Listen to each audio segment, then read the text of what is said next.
3 years ago, I was given the task to design and lead the implementation of a formal and secure software development lifecycle. My talk today is inspired by the approach that I took and the approach that I would take if I was given a similar task again. I'm going to give a quick introduction about myself, then I will cover some useful standards, after which I will cover the core building blocks in establishing a formal software development lifecycle, and then I will cover how we can add security layers on top of that. So, I've been doing software development and IT security for the past couple of decades. I've participated in multiple software development teams, I've led software development teams, I've designed software development lifecycles, I've assisted companies with performing vulnerability assessments, penetration testing, source code auditing with regards to security. I've assisted companies with implementing and complying with the payment card industry data security standards and the payment application data security standard. I've assisted companies with implementing information security management systems based on ISO 27001. And in my role as a manager at KPMG, I would regularly audit software development life cycles as part of either an internal or an external IT audit. Now, the first standard I want to mention today is ISO 27001. And those of you who are familiar with ISO 27001, you know that this is not actually a software development related standard. This is a standard that guides you in how to implement an information security management system. So why is this the first standard that I mentioned? Why is it important? The reason is this.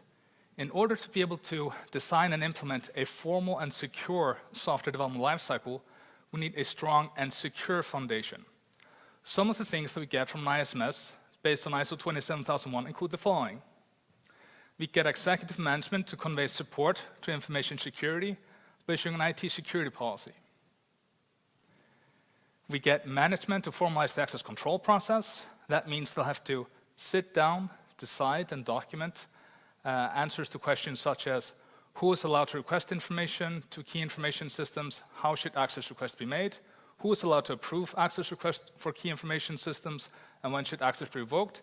And once this has been decided and documented, it is now possible to audit the process, and the process should be audited at least once a year. The formalization of the backup process.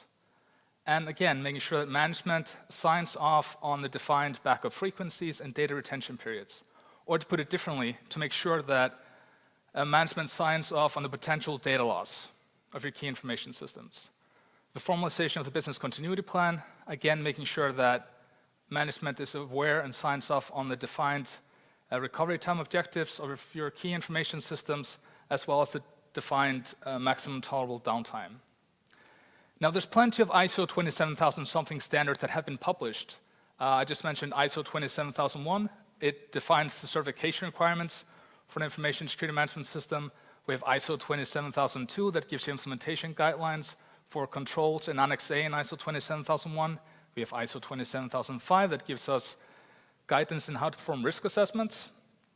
But the next standard that I want to mention is ISO 27034. This is a standard that is independent of software development methodology. It gives us a number of controls that we can implement into our current software development lifecycle, thereby making it secure. Parts 1, 2, and 6 have already been published. Part 4 was scheduled, was then canceled, and is now scheduled for 2019. And Part 4 will define the certification requirements. So the idea is that you'll be able to get your software development lifecycle certified to ISO 27034, just like you can get your information security management system certified to ISO 27001. But even though you cannot yet get certified to ISO 27034, there are still plenty of companies claiming compliance. And this includes big players such as Microsoft. And then there are also companies that have ISO 27001 certification that want to emphasize that they've implemented ISO 27034. What they've done is they've added ISO 27034 into their information security management scope that goes on their ISO 27001 certificate. Now, if your company is handling payment card information, such as credit card numbers, you need to comply with the payment card industry data security standard. If your company is developing software that is expected to handle payment card data, such as credit card numbers, you should comply with the payment application data security standard. But if you're doing neither, you can still download both standards and go through all the controls and just pick the ones that you believe are useful for you. There's one thing that I like, for example, about the PCI DSS. In the control section, there are 3 columns. You have one column that covers the control, the second column covers the implementation guidelines for the implementer, and then you have the third column that is guidelines for the security assessor to assess whether a particular control has been implemented correctly or not. If you want to buy a single printed copy of ISO 27001, that's going to cost you a couple $100. If you want to buy a single printed copy of ISO 27034, parts 1 and 2, that's going to cost you a couple $100. You can download both the PCI DSS and PA DSS for free. There's one more standard that I want to mention, which is the Open Software Assurance Maturity Model. This is one of the many great projects that are being maintained by the Open Web Application Security Project. What they've done is they've taken the software development process and they've broken it down to 4 separate business functions. And then each business function has been broken down into 3 security practices. And for each security practice, you have a number of questions. Have you implemented X? Have you implemented Y? Have you implemented Z? And based on your response, you're going to get a score somewhere between 0 and 3, where 0 means you've implemented nothing, and 3 means you've implemented everything. So this is good in 2 parts. First of all, it's good to know where you stand with regards to the Open SAM, but also it can help you set a goal for the future, because let's say you scored 1 or 2 in particular security practice, you know exactly what you need to implement to go to 3. So you can set a goal for either the end of a quarter or end of the year. It's worth mentioning that there are plenty of guidelines and standards out there that help you design and implement a formal and secure software development lifecycle, but these are standards that I found very useful. In my experience, larger software development companies, as well as companies that are highly regulated, they're more likely to have already designed and implemented a formal and secure software development lifecycle rather than smaller, medium-sized enterprises. So what I want to do is I want to use an imaginary small and medium-sized enterprise where the software development maturity level is at its infancy. And then I want to walk you through how I would start about formalizing the process and then adding security layers on top of that. I do want to mention as well that I did read a lot of articles on the subject, and they all more or less claim that you should expect the design and implementation time to take between 2 to 3 years until everything's functioning smoothly. I think that's a pretty decent estimate. In our case, it took us about a year and a half, but you have to keep in mind there are a lot of things that play part. For example, how many processes had you already implemented? How many software developers do you have? How open are your software developers to changes? What's the workload on your software developers? Because what will inevitably happen is when you start teaching your employees to adapt to new methodologies, possibly new tools, is that the software development process will slow down at least for a short period. But according to all the articles that I've read, as well as our experience, the return on investment is always positive. So I want to start with my imaginary small and medium-sized enterprise. So the first thing that I would do is I would want to decide on a software development methodology. And in our case, let's assume we're going to use Agile and we're going to use Scrum. The next thing I would do is I would formalize it. And when I say formalize, what do I mean? I mean document. But I do want to warn you, I've seen it too often whenever someone is creating compliance documents or creating documents that are to be used internally, they start writing essays about information that doesn't matter. So please do not write an essay about the history of Scrum. You should always assume that the person reading your compliance documents or any documents you create, they have the basic technical background. So just try to keep it simple and short and try to answer questions such as, how are you applying it? So this could mean that we want to write down answers to questions such as, do you have a preference for the size of a Scrum team? Do you want to use 6 people, 3 people, between 3 and 6? And what should the sprint time be? Should it be 2 weeks, 3 weeks, 4 weeks? Should each Scrum team be allowed to select it by themselves? Who is allowed to create feature requests? Who is allowed to modify an already running sprint? So the idea is just that you try to prevent misunderstanding and just communicate information that's actually important to you and your environment. The next thing I would do is I would digitize it. it's no use for me and my purposes if we're using post-it notes on whiteboards, and when a particular task has been complete, we simply throw away the post-it notes. I want to know the history. When was a particular feature request created? When was a particular bug created? I want to be able to track these things. Now, the next thing I would do is I would select a source control system. And while most likely you already have a source control system in place, but this is a pretty good time to pick a new one if you believe there's another one that's more practical to you. And while it is true that you could change your source control system at any point in time, this is a pretty good time because most likely your developers and your employees are going to be adapting to new methodologies, possibly new tools. So this would be a pretty good time. So let's say in our case we're going to use Subversion or we're going to use Git. Great, we've decided we're going to use Git, but how are we going to use it? Do we want all our software developers just to be pushing their changes to the master branch? Or do we want our software developers to create a feature branch for bigger changes, but otherwise just work on the master branch? Or do we want our software developers always to branch out before they branch back in? And possibly do we want our software developers to only be able to make pull requests, so they're not able to push their code themselves, and it needs to be approved by a second person? So this is there are going to be different answers for different companies and different requirements, but this is something you should decide on, and once you've decided, you should document it. The next thing I'll look into is release versioning. So I've lost count on the times where I've assisted company with performing penetration testing, and I found vulnerability in a third-party product. I've assisted that client with communicating with the vendor. They've always thanked them, and then a few weeks later, or some months, they get back to them and say, thank you, we fixed the vulnerability, but you bought our product 14 months ago, and we only maintain the latest version, so you're going to have to buy the latest version. We'll give you a discount, but it's going to cost you $10,000. Now, if, on the other hand, they had, and what I've done is, on multiple occasions, I've actually followed up with the vendor and asked them, this should be a very simple change. Couldn't you just go back to that version, do this change for us, and just give us the latest binaries? And then they just inform us that, no, they're not actually doing release versioning.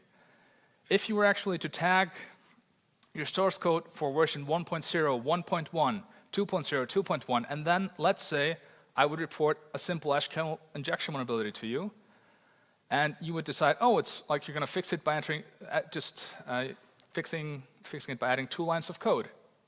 If you've done release versioning properly, you'll be able to check out each and every version, do the update, create new binary files, ship them to your clients, and it will increase the security of your clients as well as the reputation of your company. Now, once this is in place, the next thing I would do is I would want to connect the digital Scrum environment with the source code repository. I cannot think of a single reason why a software developer should be allowed to commit source code directly to the source code repository without either having been requested to do that source code modification or that he'd request permission to do that. So always make sure that there's a task associated with every source code commit, and this will also help you later. Assume you're going to do some code auditing related to specific tasks or user stories. There was one case where we had a software developer that had a decade of experience, but he was new to the Scrum methodology. And he had been assigned a couple of tasks that he'd finished, and he already started working on a task in the backlog that he did not get added to the sprint. He believed he'd fixed a particular, or added a particular feature. It went through testing, but at that time we had not fully automated our functionality testing, and we were doing our testing based on release notes. So everything went through testing, it went to production, and then our client started calling because that particular function that he believed he had implemented a particular function, added functionality to, was broken. And the reason because it hadn't gone through testing. So what we had to do in our environment, we just had to emphasize, again, please make sure that any source code change you make is associated with the correct task. So even if you could solve 3 different tasks in one source code commit, either associate with all 3 of them, or ideally, if you're doing one task at a time, just commit the source code right away, so it's traceable. Now, the next thing I would do is I would make sure that we would have 3 separate environments, at least, ideally. So where we would have a development environment with obscured data, ideally, and the developers could maybe have pretty extensive access, preferably not administrative rights, but they might even be able to override each other. And then we'd have the testing environment, where ideally software developers would not have that much access to, or as little as possible. And then we'd have the production environment. And there we could, basically, if you do not have a production environment in place, where either internal users or external users are using your product, still try to have a production environment, because this will be very valuable if you're trying to reproduce problems from your clients. So you want to have your production environment as similar to your client's environment as possible. There was actually one case when we were trying to really push through a certain change before the closing of a sprint early on, where one of the software developers had administrative access both in the development environment and the testing environment. And we asked him, can you please just finish this task and then push it, publish it into the testing environment, get it tested, and if it works, then we'll get it into production. So he did as he was requested. Everything worked. It went through testing, it went to production, worked fine. A few weeks later, a different software developer was asked to do modification on a separate function within the same service. And again, at that time, we were doing manual testing based on release notes. Went through testing, went into production, we started getting phone calls. Apparently, the feature from the first programmer was now missing. So what had happened is that he'd forgotten to commit the source code to the source code repository. He was in such a hurry. So once that happened, we decided, okay, we removed all admin access. There were a few developers that had admin access in the testing environment. We removed that. We implemented separation of duties, so we made someone else basically build the binary files and push them into the testing environment, and then later into the production environment. And the source code, the binary files would always be built from the source code repository. And then later on, of course, we automated that particular part. And I mean, ideally, I don't have time to cover that in this talk, but the more you can automate, the better, because any manual work just increases possibilities of errors. I would argue that what I've been covering so far in formalizing the software development process has in fact been making it secure and adding security to prevent misunderstanding. But now I want to add more security layers. So the next thing I did was I started differentiating between just a common bug and a security bug.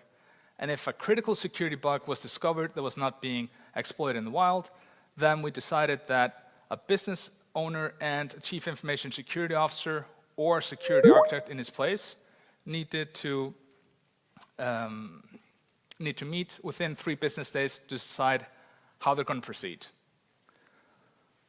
Maybe an obvious question, I don't know if you realize this or not, but how are the testers or software developers supposed to know what's a security bug and what's a critical security bug?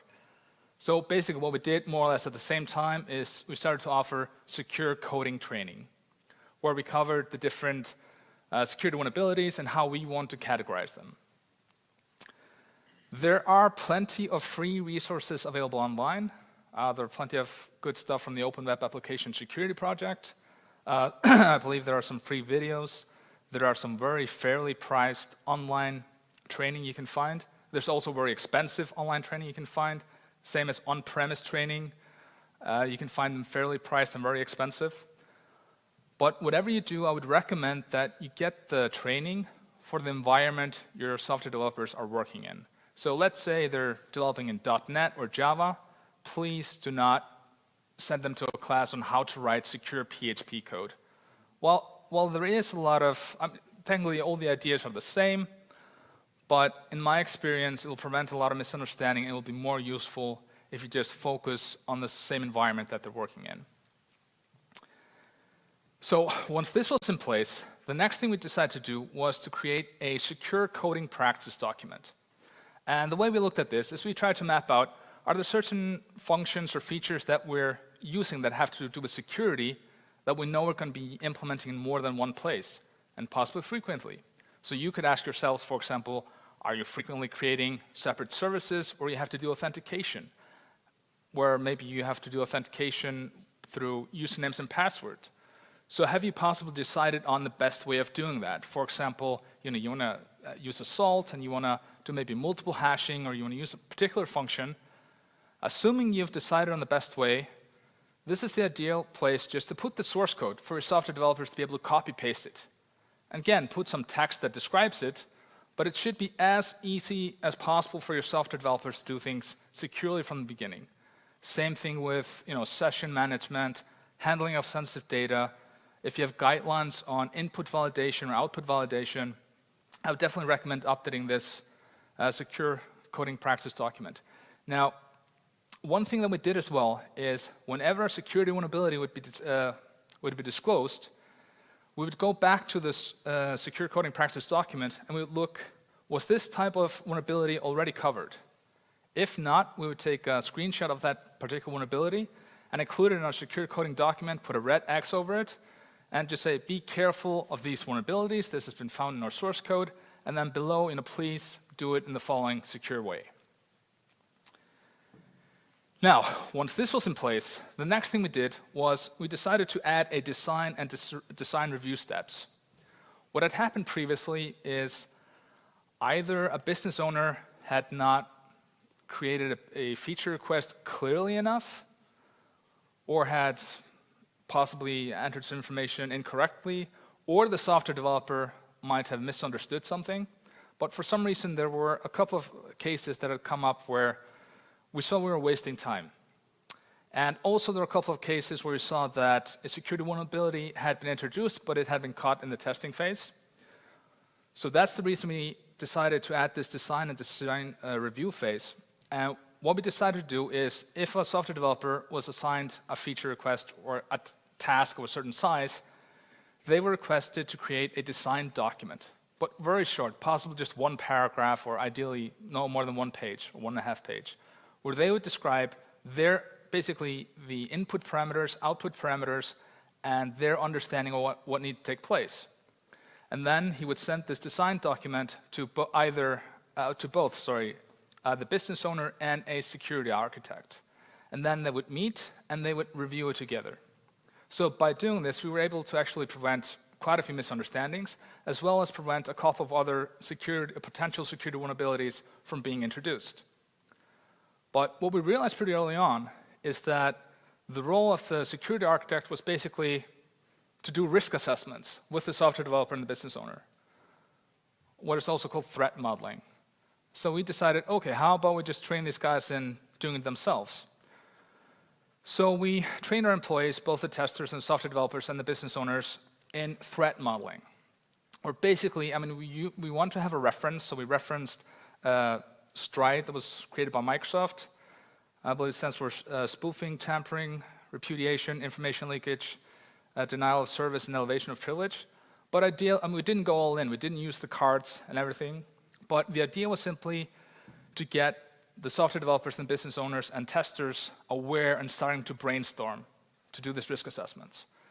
And I think it took us about 5 or 6 weeks until we saw that both the software developers and the business owners, they were becoming self-sufficient. Then we were able to take the security architects and use them for other things.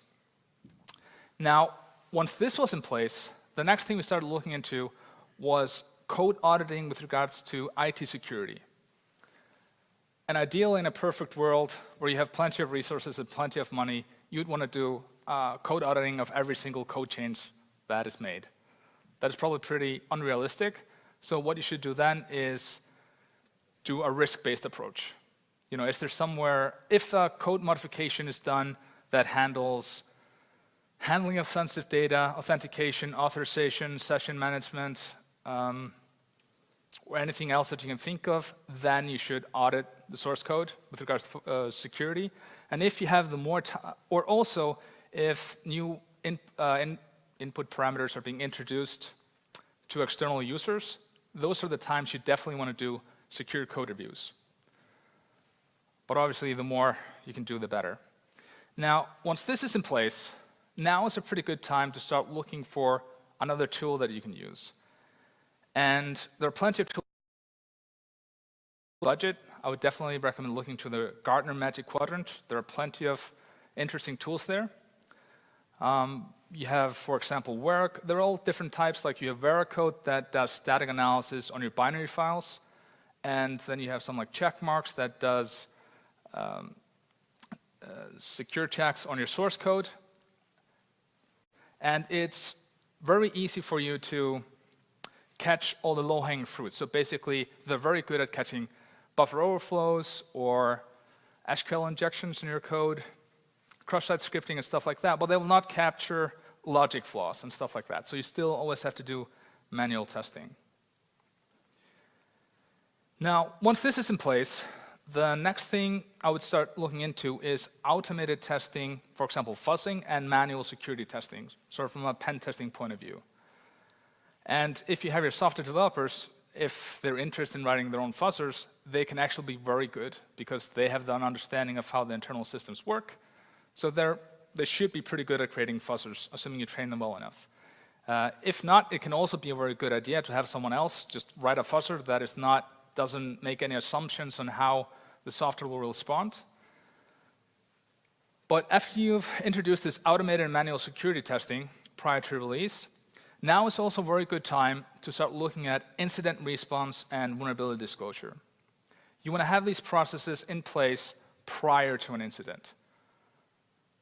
So, for example, let's assume that you discover a critical vulnerability in your software. You want to beforehand have all the emergency contacts of your major clients or all your clients so that you can just send them an email right away. You know, we've discovered a security vulnerability. Here's a quick fix that will prevent the problem until we give a more terminal fix. You want to be able to send it out right away. You don't want to then have to spend time, who's the emergency contact for this person or something like that. And you cannot assume that this will always happen during business hours. And also with regards to vulnerability disclosure, ideally you want to make sure that at least your clients, possibly other people, know how to report security vulnerabilities or potential security vulnerabilities if they find a security vulnerability in your product. So, are you going to have your email, security at your domain that they should contact directly, or do you want to have a phone number or something like that? Decide on how they should contact you and make sure they're informed. You might want to put this information on your website. If you do put it on your website, make sure that it doesn't look like you're giving the whole world the authorization to attack you. So, you should say, just make sure what's it intended for. You could put some text like, we do not authorize anyone to perform security checks on our environment, internal or external, without authorization. But if you are aware of security vulnerabilities, please contact us through these means. And now, assuming all this is in place, and assuming things are working smoothly, assuming you believe that you've now caught most of your low-hanging fruits, so most of your SQL injection or cross-site scripting or whatever type of vulnerabilities, and you believe if I were to report to you a security vulnerability, you could respond to it with a fix within ideally 30 days.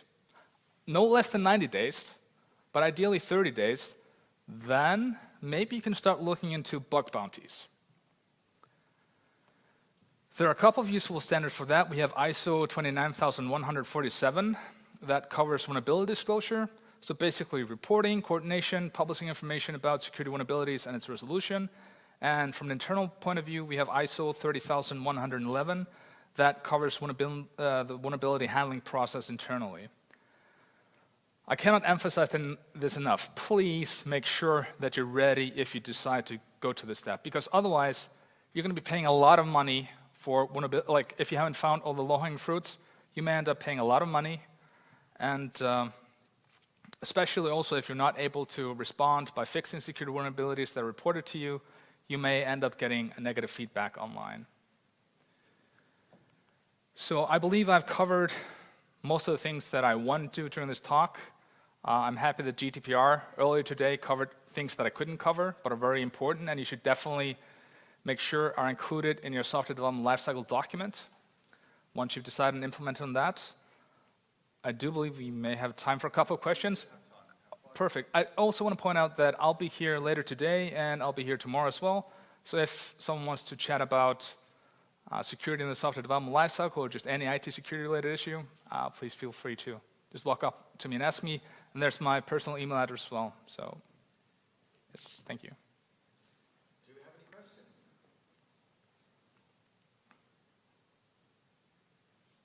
I'm going to ask you a question. I'll start the one. So you mentioned it takes about a year or so in an SME, and you're talking about 3 years or so in a larger company. So basically, I think you could expect it to take probably between 1 and 3 years for an SME. And it just depends on the resources and the support you get. It depends on the size of the company, and very often, especially the workload. Like if you have your software developers, forced to try to meet some unrealistic deadlines, to then try to introduce them to new methodologies and new tools that they know that will slow them down in the beginning, that's going to take, obviously you're going to have to do it slower. And I would have to say that it's also probably a good idea to do small changes and do a minor change, get everybody working on that, then introduce the next one, rather than try to make one huge change at the same time. Mm-hmm. So the other question is, how does that kind of long life cycle fit in with Agile and Scrum, which is all do it now, do it yesterday, deliver something that's workable tomorrow? I think it works pretty well. Mm-hmm. I'm assuming you adjust your expectations, because creating the software development lifecycle document and always answering question after question, you have to start somewhere. So that's sort of the reason that I decided to take this path to walk you through how I would slowly formalize the software development lifecycle. So you could imagine that would have been during quite a few sprints, even just formalizing the software development process. And then adding the security layer again, you also just have to evaluate how your employees are responding. Like if you introduce something new and they start working right away after a few days, great, you can go to the next step. But most likely, some of them will be a little bit confused. You'll have to give them a little bit more support. So, yeah. Have you set up some kind of organization for applying lessons learned into the environment?